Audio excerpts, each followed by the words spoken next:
2019, everyone. I still don't have an HD camcorder.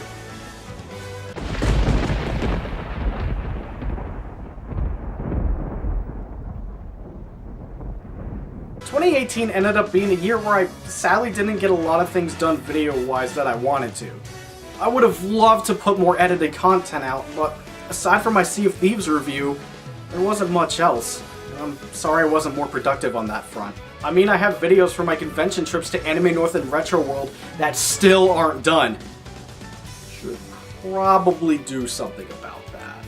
On the other hand, I did end up streaming a lot more in 2018. And based on my YouTube uploads, I think it's pretty easy to see that. But hey, streaming did push me to play some games that I was holding off way too long on getting to. I finally played through the Devil May Cry series for the first time because the E3 trailer for 5 got me really hyped despite never playing any of the prior games. It's kind of shocking that I avoided these games for so long because I pretty much had a blast all the way through. The first game was still a lot of fun despite being less refined and dated compared to the later games, and DMC 2 may have been laughably bad, but it was still entertaining because of how much it messed everything up. And he just lands on you!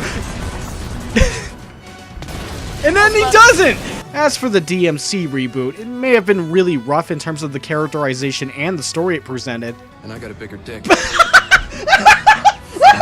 But I really enjoyed the combat and gameplay despite all of that. That being said, it of course doesn't hold a candle to how much I loved playing through Devil May Cry 3 and 4. But aside from playing older games that I initially missed out on, I of course played a good amount of titles that came out in 2018. This was yet another solid year for video games, and as such I ended up enjoying a lot of these new games whenever I had the time. It was a little difficult, but I managed to pull together 10 of my favorite games for 2018.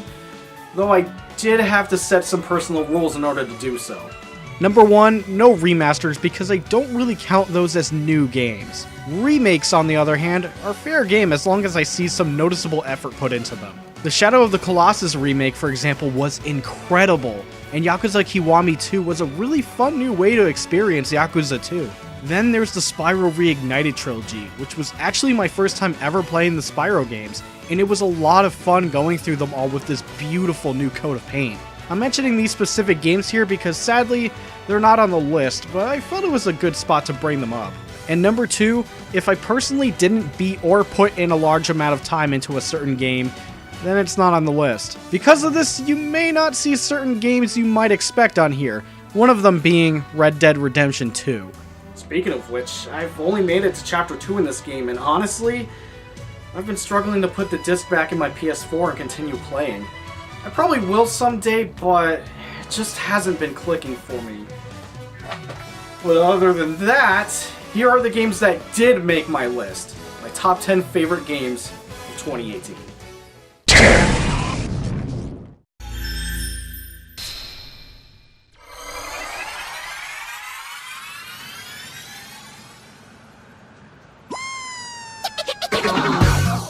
VR is something I'm no stranger to since I've been able to try out the platform on multiple occasions from both my brother and one of my friends, but 2018 ended up being the year where I bought my own VR device with PlayStation VR. Thanks to Black Friday deals, I was able to get a headset bundle that came with 2 games for a pretty good price. Turns out one of those games in that bundle actually ended up being one of PSVR's best games, Astrobot Rescue Mission.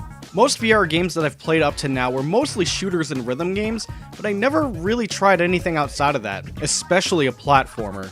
Astrobot somehow managed to impress me throughout the whole game with just how good a platformer in VR can be. Since you primarily control this cute little robot buddy from the third person, it plays more or less like any typical 3D platformer. That may not sound special, all things considered, but it's everything about the VR aspect and its implementation that truly makes this game unique.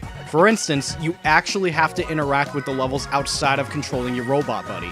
Whether it's smashing your head with your VR headset against objects to proceed, moving to dodge attacks so your vision isn't obstructed, or using the number of gadgets you get for your controller to help your buddy through each level. It meshes the third-person platforming and the first-person interactivity so well that these levels were a ton of fun to both play and experience. There are plenty of moments that give off a great sense of scale in nearly every level, and especially during this game's fun boss fights. It also helps that the game itself is super charming, and it ended up enhancing my total enjoyment of the game overall. If you have a PSVR or are considering getting one, make sure you pick up Astrobot Rescue Mission, as it quickly became one of the best VR games that I've played. Wait a second. Undertales? Oh no.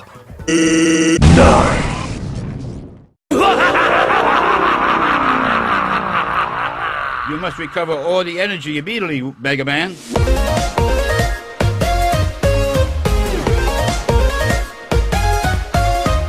I'm by no means a hardcore fan when it comes to the Mega Man games, but I have enjoyed a pretty good number of installments from across the entire franchise. So when it came to Mega Man 11, I was cautiously optimistic, with some skepticism coming from the fact that Capcom has kinda neglected the series for a while up until this point.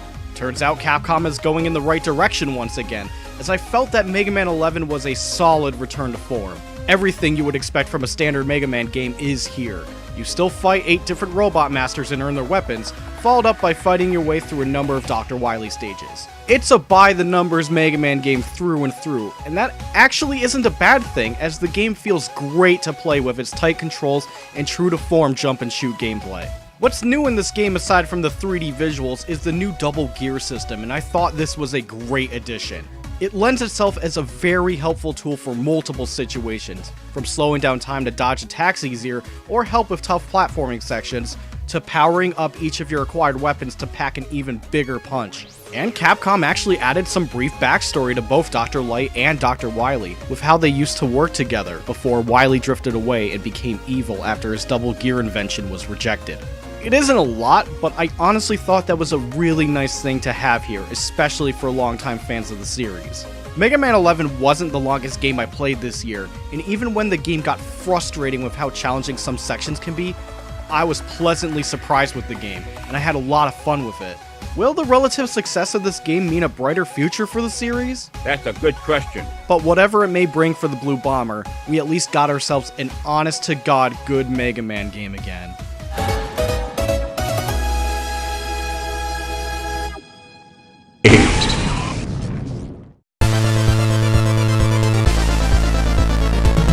Bloodstained Ritual of the Night is a game I've been looking forward to for a while now. I mean, I backed it on Kickstarter, how could I not be? Since the project made a ton of money, one of the stretch goals that they met was what they called a 2D retro-styled prequel minigame, which was eventually revealed to be Bloodstained Curse of the Moon. I really had no idea what this minigame was even going to be like until the release trailer was put out, but holy shit, it might actually be one of the best retro throwback type of games I have ever played. Since Ritual is more in line with the Metroidvania style of Castlevania games, Curse of the Moon instead takes inspiration from the NES style Castlevania games, primarily Castlevania 3. If you're familiar with that style in any capacity, then you'll feel right at home. I really love the character swapping mechanic in this game. As you make your way through the first few levels, you can recruit new members, and once they join, you can instantly swap between them to utilize their different abilities when needed, some of which are even required to get extra power-ups or to take alternate routes through each stage. It also retains the one-way jumping and knockback from Castlevania, which in this case is an intentional design choice, but it's easy to live with that since the overall feel of the game is simply excellent. Hell, if you're someone who really hates knockback, there is the casual difficulty that completely negates it, among other specific changes. These options make Curse of the Moon really approachable compared to the actual NES Castlevania games, especially Castlevania 3's notorious difficulty. That being said, I personally didn't find this game too difficult on Veteran, but there are still some challenging sections later on in the game, as well as the extra unlockable modes. I don't want to forget about the boss fights, since they were a lot of fun to fight and feature some really great sprite work. In fact, the retro visual style this game has in general looks great, alongside the excellent soundtrack that accompanies it. Curse of the Moon became the retro Castlevania fix I didn't know I needed, and I had a blast even after multiple different playthroughs. The quality of this game alone raised my expectations for Ritual of the Night. If that game ends up being disappointing, I'll be bummed, but hey, at least we got this great little side game out of it.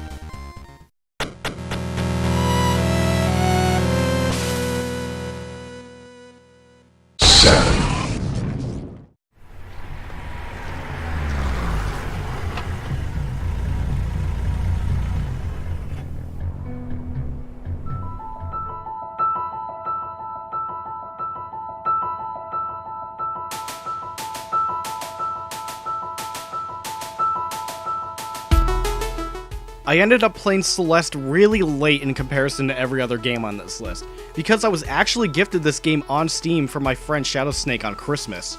I really gotta thank you for the gift, dude, since I ended up enjoying Celeste a lot more than I thought I would. Platformers of this caliber are usually the ones I don't find myself gravitating towards. Games like Super Meat Boy, for example, where being precise is mandatory, and dying will throw you back to the start of the level.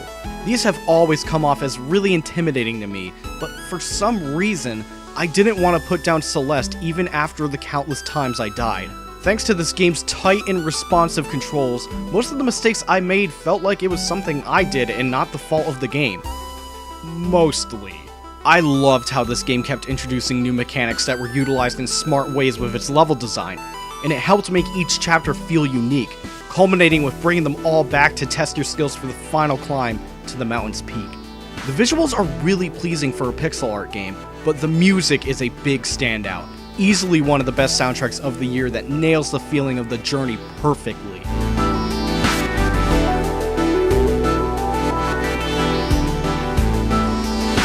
The story here revolves around this girl Madeline who's dealing with her depression and wants to reach the top of Mount Celeste. It tackles a lot of themes surrounding depression and anxiety, and I felt that the game handles this really well. Without giving away too much, Madeline's struggles throughout her journey come off as pretty relatable as a result, at least for some people who may be dealing with similar mental illnesses as her. The narrative and theming here greatly complements the gameplay, because Celeste in general is a really tough game. I always kept falling into that one more mentality, especially with those damn strawberries, but once I cleared through a tough section and moved on, it always felt so rewarding.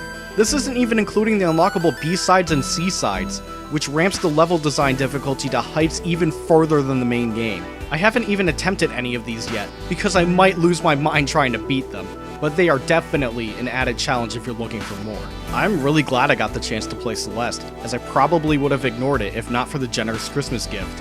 I think it's safe to say that it is one of the best indie games of 2018, and while it was a difficult mountain to climb, I'm happy to have made it to the top.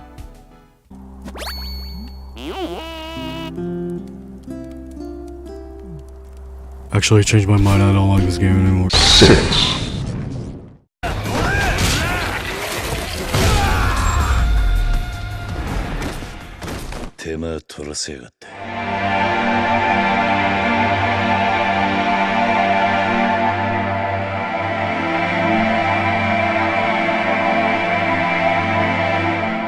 It's crazy to see something like the Yakuza series finally make a huge comeback in the West in recent years, which was more or less thanks to Yakuza 0's localization in 2017 being so successful. But finally, Yakuza 6 The Song of Life is here, bringing an end to Kazuma Kiryu's storyline after all these years. The story this time around is a much more personal affair, as he's trying to find the father of his newly born grandson when Haruka is put into the hospital after a hit and run. But for some reason, many different criminal groups and key figures are after the baby, and Kiryu has to fight once again to keep him safe. I was really invested in the story, primarily since this is Kiryu's finale, and while I wish some notable characters from prior games had a bigger role here, the new characters in Yakuza 6 ended up being really likable. They're mostly idiots when you first meet them, but they really grew on me quickly and became an enjoyable addition. Of course, I can't forget to mention that this game also has MXC legend Vic Romano himself beat Takeshi, who is naturally the biggest standout of the cast. And look at this, Vic. He goes down rock hard. Right you are, Ken. If you've played past Yakuza games, the gameplay here will be mostly familiar, but Yakuza 6 brings more to the table this time around. Thanks to the new Dragon engine, the world has more interaction and attention to detail than ever before, and the new gameplay additions like Extreme Heat Mode gives the solid combat way more impact. Even the leveling up system changes things up, making things like eating a much more involved part with earning experience than ever before. This also includes the various mini-games and sub-stories, which are still great here, and keep the general humor of the side content the franchise is known for intact. While I could nitpick and say that the game's fighting doesn't feel as good as Yakuza 0 for comparison's sake, it is still a lot of fun to just beat up anyone who would dare get in Kiryu's way. Yakuza 6 may not be my absolute favorite game in the franchise, but I still love it a lot, and I'm happy that I got to see the story come to a satisfying and emotional conclusion. I don't know, Ken. I think we're gonna skip the carpool. Oh, he's down! Let's take another look at that cat. Jim and him celebrate. Yeah, right here. They got him right in his reservoir tip. That's gotta hurt because he's ultra sensitive. Indeed. These participants were unable to recall having ever played the game, but their descriptions matched those of players with perfect memories. Blocks. They all saw blocks, falling through space, sometimes rotating or fitting neatly into empty spaces between other blocks. Some participants also reported seeing completed lines disappearing.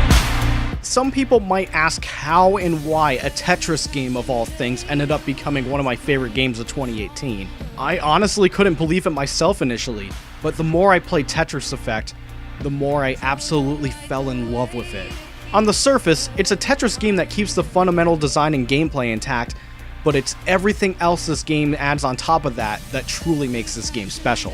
The music and visuals are incredible, and the combination of them somehow managed to put me in a zen-like state every time I played this game. The game recommends wearing headphones while you play when you boot it up, and trust me, doing so adds so much to the experience. The way the single-player journey mode handles all of this is amazing, as it changes the backgrounds and the speed of the game in conjunction with the music based on how many lines are cleared during each various skin. There's also the new zone mechanic exclusive to this mode, where you can stack up a large number of cleared lines to score a huge bonus. I always found myself trying to get as many lines cleared as possible because nailing a Perfectress is so satisfying, but also very difficult. It's a fantastic addition to the game and fits well with the established Tetris formula. Then the game also has these extra effect modes, which range from basic Tetris and the absolute insanity of Ultra mode, to modes that focus on mastering different Tetris mechanics or have various gameplay gimmicks. There may be no competitive versus options, but these modes are still very fun, and have actually made me a better Tetris player than when I started. Don't get me wrong, I'm no grandmaster, but I felt like my skills have improved after playing this game. I haven't even mentioned the optional VR mode that's included, and man, this game is fantastic in VR. I got this game before I even bought my PSVR, and I'm not afraid to admit that it may have greatly influenced my purchase of the headset when it finally went on sale. Tetris Effect won its way into my heart in a way that I could have never predicted, and I'm not afraid to say that it easily became one of my favorite games of 2018, and one of my favorite puzzle games, period.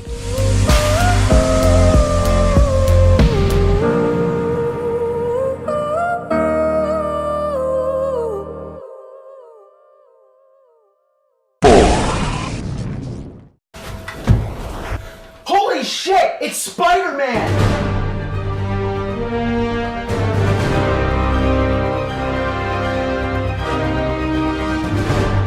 I'll be honest, I almost skipped out on playing this game in 2018. Now, I don't necessarily gravitate towards superhero games, movies, or other media, but I do have a soft spot for some superheroes in particular. I've always enjoyed Batman for the most part compared to any other superhero, at least on the DC side of things. But Marvel-wise, I always got the most enjoyment out of Spider-Man. By the way, Spider-Verse was amazing. You should go watch it. I was kind of expecting this game to be good anyways, since it was being made by Insomniac, but some part of me didn't really want to rush out and play it. Once I finally played Marvel's Spider-Man, I immediately wondered why the hell I was even thinking on passing on it in the first place. They really nailed the movement and web slinging in this game. It just feels so good to travel around New York City, between releasing at the right moment at the end of each swing to gain speed, and zipping up and over each building. Considering the last Spider-Man game I played before this was the one based on the first Sam Raimi film, though I mainly played the secret bowling minigame in that one, it simply felt the best it has ever been in that regard. The combat is really fun and fluid as well. It definitely draws comparisons to the Batman Arkham games here, but Spidey has his own flair with a little more emphasis on air combos and how he utilizes his gadgets. One thing that caught me off guard was how good the story ended up being. There were some parts that I kind of saw coming, but it didn't matter since it was engaging from beginning to end. It puts a great focus on the characters, and it even managed to pack in some very emotional moments that I was not prepared to deal with, which ends up being enhanced even further due to the solid performances from the cast. Now, while the game may have some run-of-the-mill open-world side activities and collectibles, they still manage to be fun because of how great the game feels to play. Unlocking all the different outfits to wear was also really cool, as they provided different abilities to use in the game. Plus, a lot of them simply looked awesome. Once I got that comic book outfit, I never wanted to take it off. This may be a predictable word to help sum everything up, but Insomniac did an incredible job and made the Spider-Man game truly spectacular. I wish Spider-Man would deliver my pizzas every day. I'm gonna fucking shove a pizza up your fucking ass. Found some.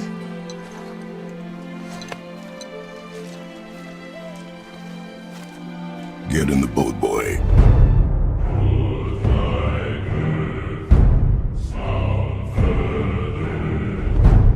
The God of War series was always something I've wanted to try out, but never really had the drive to actually do so. Blame it on either my laziness or just not being fully interested in the games, I never really got around to it. So to remedy this, I decided to give the new one a shot right around its release, and I ended up becoming way more interested in the series after completing it. Now I know that the new God of War is somewhat of a departure from the previous entries, going from a more fixed camera to an over-the-shoulder perspective, as well as having a larger focus on narrative this time around. This actually reminds me of when this happened to Resident Evil when RE4 came out, yet that game became one of my absolute all-time favorites in spite of the drastic changes. But man, even with the new camera perspective, the combat in this game feels so damn satisfying. Landing blows and combos with the axe has an amazing feedback, and it gets even better as you progress through the relatively lengthy journey. Even off-screen enemies aren't a concern, as the game has Kratos' son Atreus warn him of incoming attacks while he assists you in battle. It's also a little more loot-driven this time around. You can find and craft armor for both Kratos and Atreus, as well as upgrade the power and abilities of their weapons. If anything, simply due to how visceral and excellent the combat is, the game is definitely worthy of carrying the God of War name on that aspect alone.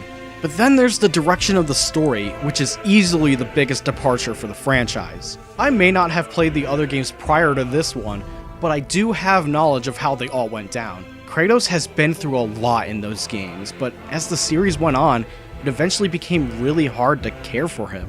The way he was handled in this game, however, I felt was done really well, and there were moments in this game where I genuinely cared. His relationship with Atreus is the key focus of the story here, as it demonstrates the ups and downs of their journey together, with Kratos trying to become a better man not just for his son, but for himself.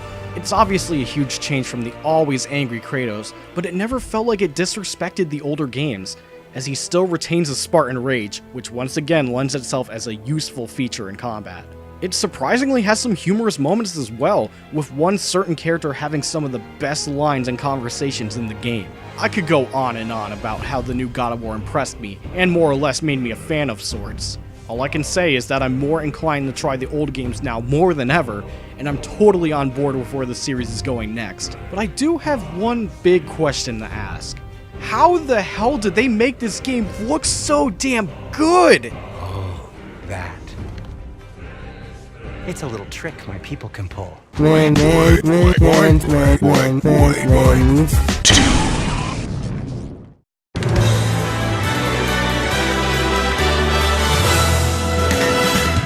This game might be the most obvious pick for most people's 2018 lists, but honestly, can you blame them? Super Smash Bros. Ultimate manages to somehow live up to its own subtitle in many different ways. The massive roster consisting of every single fighter from all past installments is here, and that's not even including all of the various newcomers that are fantastic and fun to try and learn. It also comes with a solid variety of different modes to play, and while some fan-favorite past modes are sadly not here, what is on offer is still fun.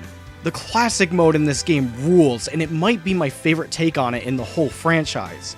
Every character has a specific theme for their fights, whether it's based on their franchise or other things the fighter can relate to. Couple that with the 100 or so stages to choose from, along with the insane amount of music and remixes, and you've already got what can feel like an overwhelming amount of content. And while I still haven't beaten it, I've been enjoying the World of Light adventure mode. The spirit battles that come from this mode are really clever and enjoyable, and it adds an extra layer of fun figuring out how a specific spirit is represented through the fighters and their moves, items, and stage choice. Of course, it helps that the actual fighting in Smash Ultimate still feels great, and the game remains a lot of fun to play with other people. There are so many options for you to set up how you want to play a match that it's really hard to complain, especially with new optional additions like the final smash meter and the ability to swap between stages mid-fight. Now, while I'm not personally fond of the game's overall online performance, it's at least easy to set up a room to play with friends online, so I will give it that. I can't say much about the actual matchmaking though, since I honestly haven't bothered with it at all. I may have my gripes with the game, but despite all of that, Smash Ultimate was a fantastic time, and it has easily become my favorite game in the entire franchise. Before we get to number 1, I do want to give out some honorable mentions that for one reason or another didn't quite make the list. I already brought up the remakes that I played in 2018 earlier in the video, but I still have a couple of games I wanted to throw in here. I ended up actually liking Detroit back when I played it, and while I still do, I found more things to criticize about it. Marcus's story really wasn't anything special compared to everyone else's, and Kara's had a terrible late-game plot twist that more or less ruined her entire story. Connor's is still the most enjoyable out of the three, and it helps that his story is carried by the strong chemistry between him and his partner, Hank. It's still Quantic Dreams' best game, but since I found more problems the more I looked back on it, I decided to keep it off the list.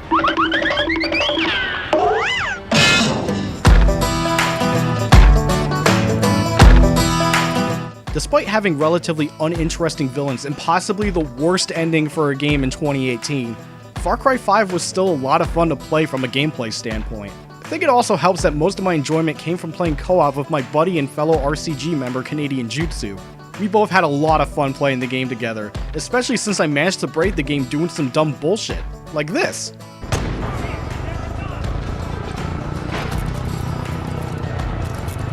Now you see what we're up against? They're taking us against our will, deputy.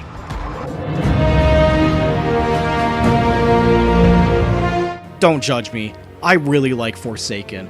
It basically helped Destiny 2 get back on track to where it needs to be, and I once again spent a lot of time playing this game as a result. I decided not to put it on the list since it's really an expansion to a 2017 game, as well as the price point being a potential barrier for entry. Destiny 2's journey up to now was extremely rocky, and I'm not afraid to admit that. But I'm very happy with how Forsaken has done things to correct that. And since Bungie split from Activision and took the franchise with them, I'm more excited for where the series goes from this point forward. You don't know how much I really wanted to put Deltarune on my list, but I simply can't due to the fact that, well, the game isn't finished.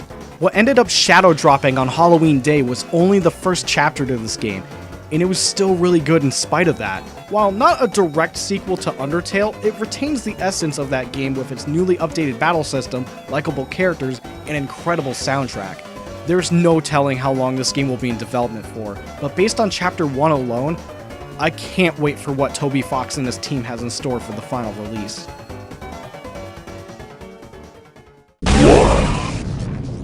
Lottie-dottie, who gets the Gotti? Here it goes.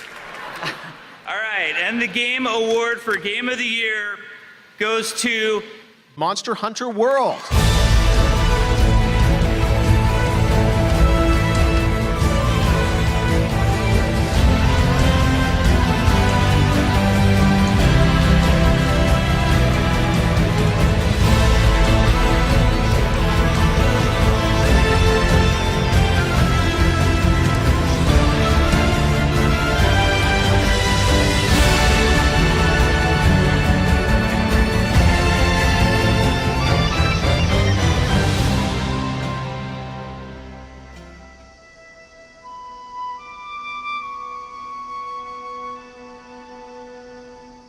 If you happen to be someone that has known me for a while, then my number one pick shouldn't come as much of a surprise.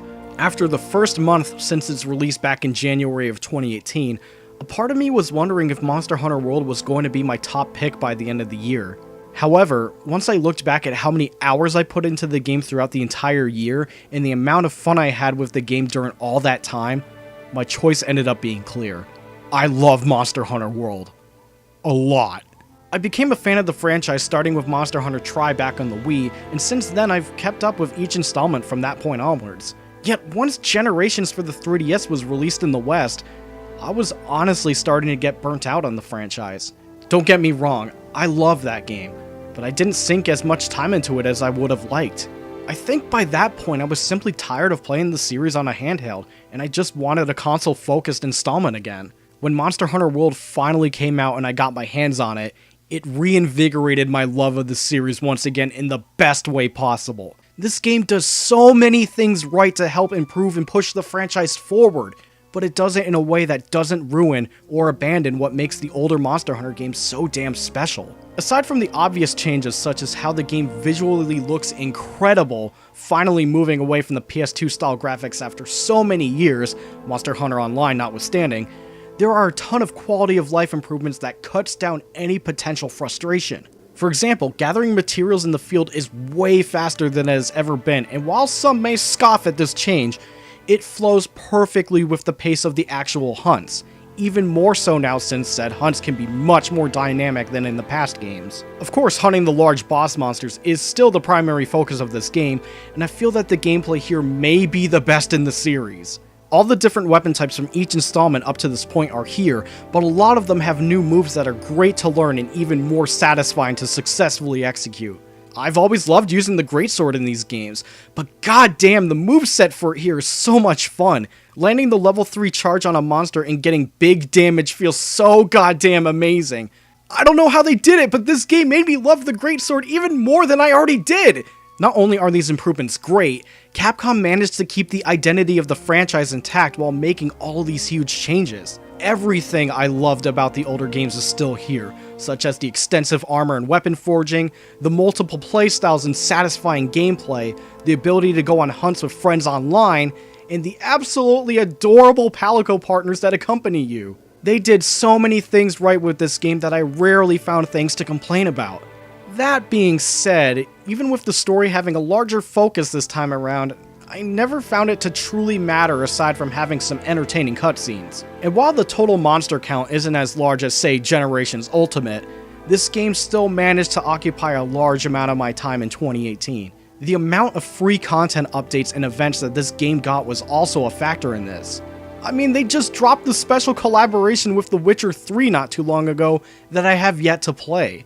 And with the new Iceborne expansion coming out later in 2019, I know for a fact that I'll still be playing this game with my friends. Monster Hunter World might have actually become my favorite Monster Hunter game of all time based on how much I loved my continuous time with it, and it was easily my favorite game of 2018. Well, there you have it, my 10 favorite games of 2018. It was a really good year for games overall, but I can't help but feel that 2017 was a bit stronger in comparison. Both years had its amazing games. But if I had done a top 10 list for 2017, I would have had a much harder time narrowing it down to that amount. It's too early to tell if 2019 will keep the streak going, but considering that we got both the Resident Evil 2 remake and Kingdom Hearts 3 at the start of this year, with Devil May Cry 5 just around the corner, we could be in for another amazing year for video games. And if I end up doing a list like this again for 2019, don't be surprised if you end up seeing one or both of these games on there. Anyways, thank you so much for watching, and maybe I'll see you next time. Take care. Hey, welcome to the end slate. If you made it this far, thank you so much for watching again. If you want to check out any of my other stuff, I still have my Sea of Thieves review, which is actually about 1 year old by now. Or you can check out the numerous streams that I've archived here on my channel from Twitch. Anyways, thanks for watching, and I'll see you next time.